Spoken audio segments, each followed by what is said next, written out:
how you can be like Jesus.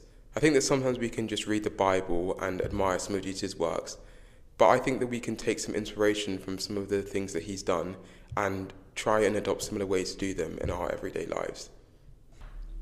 A reading from the Gospel according to Luke. Inasmuch as many have undertaken to compile a narrative of the things that have been accomplished among us, just as those who from the beginning were eyewitnesses and ministers of the word have delivered them to us, it seemed good to me also, having followed all things closely for some time past, to write an orderly account for you, most excellent Theophilus, that you may have certainty concerning the things you have been taught.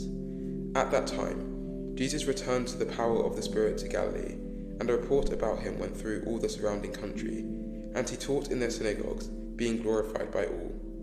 And he came to Nazareth, where he had been brought up, and as was his custom, he went to the synagogue on the Sabbath day, and he took up to read.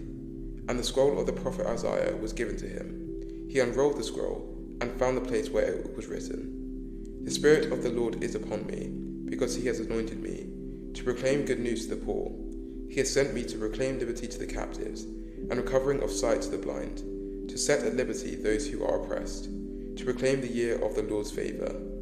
And he rolled up the scroll, and gave it back to the attendant, and sat down. And the eyes of all in the synagogue were fixed on him. And he began to say to them, Today this scripture has been fulfilled in your hearing. The Gospel of the Lord.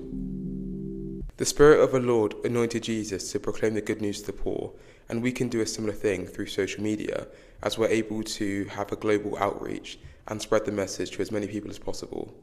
He sent Jesus to recover sight to the blind, and I believe there are a number of different ways we can do this in the modern world. Charity evaluators, for example, GiveWell and The Life You Can Save, find the most effective charities to donate to in the world, and there are certain charities which specifically deal with preventing blindness. One being the Helen Keller Vitamin A supplementation program, which is recommended by both GiveWell and The Life You Can Save, and the other two being the Fred Hollows Foundation and the Seaver Foundation, which are recommended by The Life You Can Save. Jesus set liberty to those who are oppressed, and this can be done in a few different ways, for example through volunteering, through advocacy, or through policy work. There are many other ways in which we can live our lives similarly to how Jesus did. These are just a few examples of the ways in which we can apply the Bible to modern day life.